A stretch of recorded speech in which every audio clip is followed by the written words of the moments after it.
Hi friends, இன்றைக்கி ஜாங்கிரி எப்படி செய்யலான்றதை பார்க்கலாம். டேஸ்டான ஜாங்கிரி வீட்லேயே நம்ம ஃப்ரெஷ்ஷாக எப்படி செய்கிறதுன்றத இப்போ நம்ம பார்க்க போகிறோம். ரோஸ் மில்க் ஃப்ளேவர் ஜாங்கிரி, இது பைனாப்பிள் ஃப்ளேவர் ஜாங்கிரி. வீடியோக்குள்ளே போகலாம். ஜாங்கிரிக்கு உளுத்தம் பருப்பு 1 கப் எடுத்து 1 மணி நேரம் ஊற வைங்க. பருப்பு நல்லா ஊறினதும் மிக்ஸி ஜாரில் போடலாம். எல்லாத்தையும் போட்டு நல்லா மைய அரைக்கணும். நல்லா மைய அரைச்சாச்சு. இப்போ ஒரு பவுலில் ட்ரான்ஸ்ஃபர் பண்ணிக்கலாம்.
இந்த மாதிரி ஒரு குட்டி கவர் எடுத்துக்கோங்க, மீடியம் சைஸ் கவரு.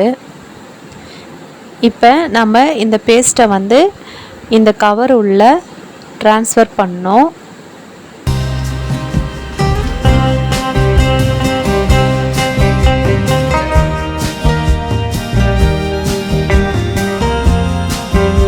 கொஞ்சம் கொஞ்சமாக கவர் உள்ள போடுங்க, கவர் ஃபுல்லாக போடக்கூடாது.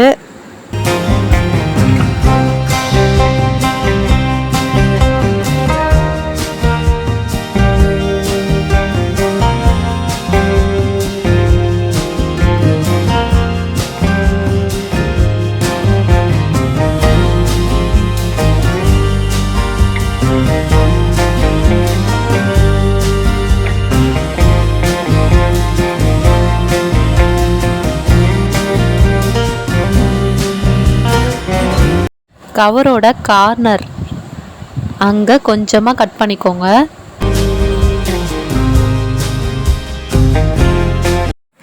எந்த அளவுக்கு கேப்பு பெருசாக இருக்கோ அதுக்கேற்ற மாதிரி ஹோல்சேலில் பெரிய ஜாங்கிரி வரும். இப்போ வந்து இது கேப் வந்து கொஞ்சம் பெருசாக இருக்குது, அதனால் கொஞ்சம் பெரிய ஜாங்கிரியாக வருது. சின்ன ஜாங்கிரி வேணும்னா சின்னதாக கட் பண்ணிக்கணும் கவரு, அப்போ தான் சின்னதாக வரும்.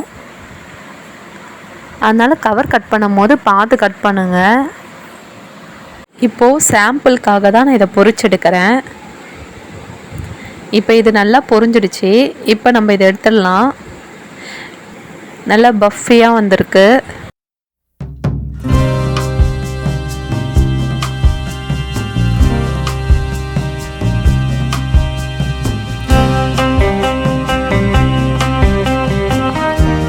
இப்போது சின்ன ஜாங்கிரி பண்ணலாம். சின்ன ஜாங்கிரிக்கு சின்னதாக வந்து ஓட்டை பண்ணிக்கணும் கவரில், அப்போ தான் வந்து ஹோல்சேலில் சின்ன சின்னதாக குட்டியாக வரும். இப்போ பார்க்கும் போதே உங்களுக்கு தெரியும் இது எவ்வளோ அழகாக வருதுன்னு. இதே மாதிரி நம்ம எல்லாத்தையும் போட்டுக்கலாம்.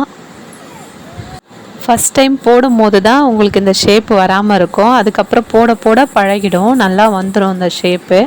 பாருங்கள், ஜாங்கிரி நம்ம போட்டுட்டோம். இப்போ எண்ணெயில் திருப்பி போடுங்க. மீடியமில் வச்சு பண்ணுங்கள், எப்போவுமே ஹையில் வைக்காதீங்க. வெந்ததும் திருப்பி திருப்பி போடுங்க, 2 சைடும் நல்லா வேகட்டும்.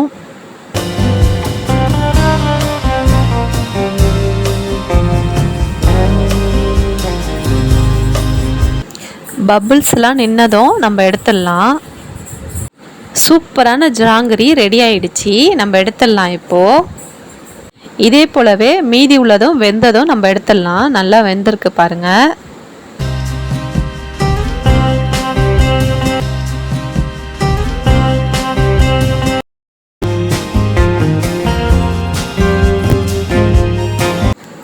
ரெண்டு டம்ளர் தண்ணி வச்சுருக்கேன். இதுக்கு 1/4 கப் சர்க்கரை போடுறேன். சர்க்கரை நல்லா கரையட்டும்.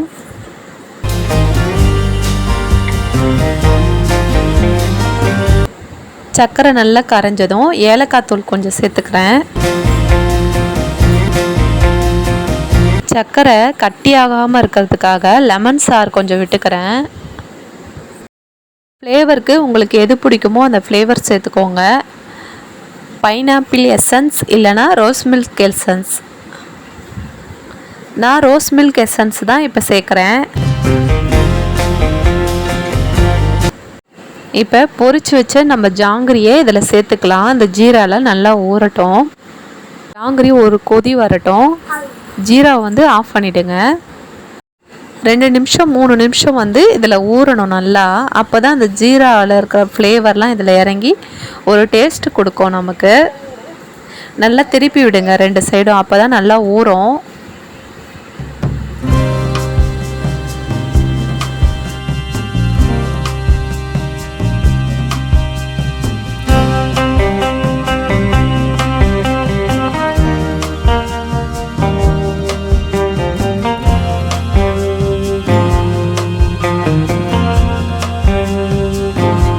ஜாங்கிரி ரெடி ஆயிடுச்சு. நல்லா ஊறி வந்திருக்கு. பார்த்தாலே உங்களுக்கு தெரியும்னு நினைக்கிறேன். இதை பார்க்கும் போதே உங்களுக்கு தெரியும் எவ்வளோ சூப்பராக வந்திருக்குன்னு. இந்த வீடியோ பிடிச்சிருந்தா ஒரு லைக் கொடுங்க. உங்கள் ஃப்ரெண்ட்ஸுக்கும் ஷேர் பண்ணுங்கள். Rose milk jangiri, pineapple jangiri 2 செஞ்சுருக்கேன். ஃபெஸ்டிவல் டைமில் இந்த மாதிரி செஞ்சு கொடுங்க. குழந்தைங்களுக்கு ரொம்ப பிடிக்கும். இந்த வீடியோ உங்களுக்கு பிடிச்சிருக்கும்னு நம்புகிறேன். நீங்களும் வீட்டில் செஞ்சு பாருங்கள். உங்களுக்கு ஏதாவது சந்தேகம் இருந்ததுன்னா கமெண்ட் பாக்ஸில் கமெண்ட் பண்ணுங்கள். தேங்க்யூ.